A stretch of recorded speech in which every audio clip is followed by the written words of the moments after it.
I didn't ever say, I'm going to plot a political career by winning the student council race, and then go to high school and win those student council races, and then become a state rep. I never had that in mind. I was a little rambunctious when I was a youth, but nothing wrong with that. It's part of the learning.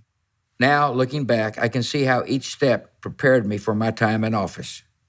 I learned the language of finance at Harvard Business School.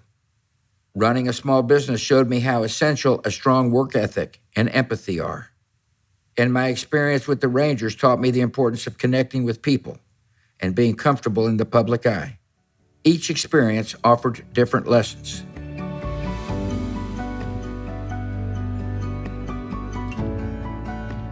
My direction of my life was kind of wandering. I never had a set plan. I was unmarried. I didn't have a lot of possessions. And I'd gotten into Harvard Business School, and I wasn't certain I wanted to go.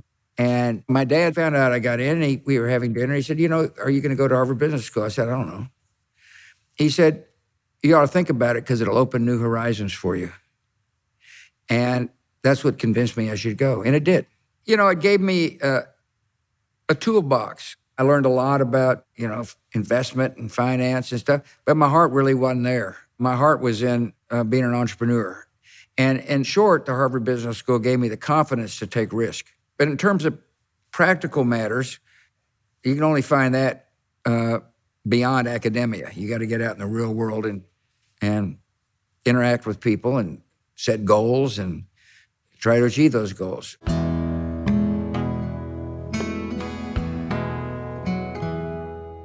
So I started a small business in Midland, Texas, town I was raised in, town Laura was born in, right in the heart of the Permian Basin. And there was an oil boom going on. It gave me a better understanding of business cycles, because I also saw a bust.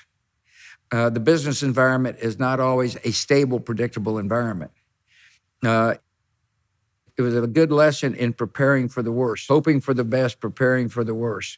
And that was a great experience, because we did well and then we didn't do so well based upon circumstances, and you had to deal with it, and you had to work it through, and you had to keep people on the team. You had to make sure they had a job, and it gave me a better understanding of small businesses. The second thing is I became away with a great appreciation for small business owners.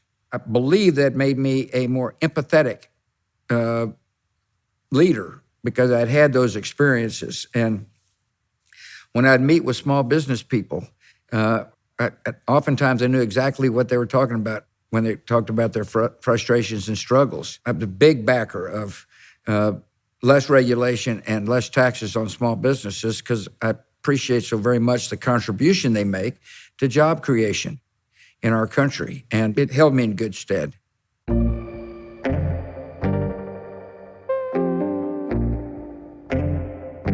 The Rangers really helped me be a more public person.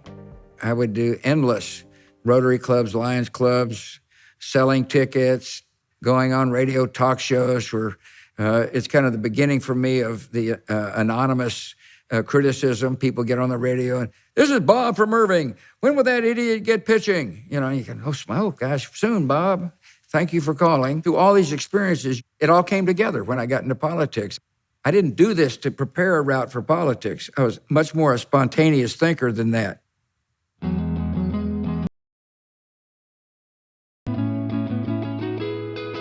I was deeply concerned about education in Texas, and I felt it was failing. And I'll never forget, Governor Richards was asked, I've tried something, now will somebody show me what to do when it came to education? And I turned to Laura and said, I'm gonna show her what to do. And she said, you're out of your mind. I said, no, I'm gonna run for governor, I think. I was pretty well known when I ran for governor. I spent a lot of time selling tickets for the Texas way to sign autographs and thank the fans for coming. I sat with the fans, not in a box. And so I'm pretty well known as a baseball guy in parts of the state. And so when I made the announcement, people were interested. And so I got together with some friends who weren't sure I could win, but nevertheless were willing to work to develop an agenda and start selling it. And I know it seemed impossible to a lot of people. After all, when I told Mother, I said, Mom, I'm running for governor. She said, you will not win. You know, my attitude was, you may be right, but because you said that, I'm going to work even harder. And I won. It surprised a lot of people. It was the beginning of a joyous journey as governor of Texas. I did view myself as a uniter and not a divider. I think as governor, I was pretty successful doing that in Texas because I had partners, lieutenant governor, speaker, who were willing to work together to unite rather than divide. In my case, there was a Democrat House and a Democrat Senate, and if I wanted to get anything done, like I told the people of Texas I was going to do, I had to work with them. But more importantly, I wanted to work with them. I came to respect both men, Bob Bullock and Pete Laney. One of my early meetings with our lieutenant governor, who's a crusty old Democrat, came before the election. And I wanted to stop by and assure him that Texas was my agenda, not George Bush or the Republican Party. And I walked into his house and he said, what do you want? And I said, well, I'm here to share some thoughts with you. And I just want you to know I believe I'm going to win. And I want to assure you that I want to work with you for what's best for our state of Texas. And he said, well, I'm not for you. And I said, that's okay. But when I win, I'm going to call on you first thing. And sure enough, I did win, and I called on him in the first thing. And there began a friendship that lasted. We had weekly breakfasts at my invitation. We had some calm breakfasts and some turbulent breakfasts. But there's always a sense of working together in the end. It's very important to have rational expectations. If you're leading, it's important to set an agenda that doesn't exceed possibility, that is possible to achieve. Can you do the same things today? I hope so, but it seems harder and harder because of the polarization of our society. Nevertheless, leaders have got to make an effort to do that. People respond to leadership. Leadership must be optimistic, must appeal to our better angels, must lift people's spirits, whether it be a corporate leader, a nonprofit leader. The cause has got to be greater than self. Will we get back to that? I think so. But what makes it difficult is the internet, where people can say anything they want and not be held to account, as opposed to sitting down with a neighbor and saying, I know we disagree, but can't we find common ground? At times, there was a temptation to go to the press and say, I can't believe these people aren't moving fast enough, to castigate them, to call them out, to use your position, to belittle somebody. But that never works.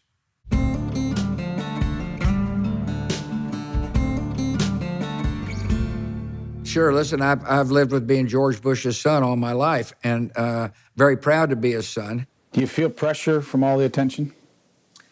Some, not nearly as much as I would 20 years ago. I still feel my blood pressure rise when people mischaracterize my father. I love him and respect him, and I've come to his defense. I think I'm more reasoned about what politics is all about now. I ran for the United States Congress in 1978, came in second in a two-man race.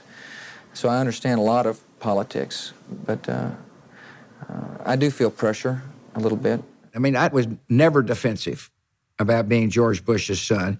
As a matter of fact, I think people enjoyed hearing me say, absolutely, I'm George Bush's son. I inherited half his friends and all his enemies, but I'm really proud to be his son. And so in some ways you could turn that to a plus, but the key thing is you had to establish your own agenda. I did not win because of him. I won because I set a clear agenda, and I told the people of Texas I would work hard to achieve that agenda. I ran for a reason, and it became apparent by the end of the campaign the reason was not power or fame or, look at me, I've achieved an objective, I've accomplished something, my dad's proud. It was, elect me and I'm going to do this. And if people had thought otherwise, I wouldn't have won. Politics is hard no matter what avenue you get in on. If I was inspired by a man to get into politics, but once you're in there, then inure you from criticisms or mistakes or false impressions or real impressions of arrogance. I mean, your character becomes exposed. And people get to know who you are. They may not know everything about you, but they get a sense of who you are. And if there's a phoniness in there or if there's an entitlement in there, they'll scope that out. And so I think it helped because it caused initial attention. People paid attention to me, but that attention was fraught with danger if you're not worth your salt.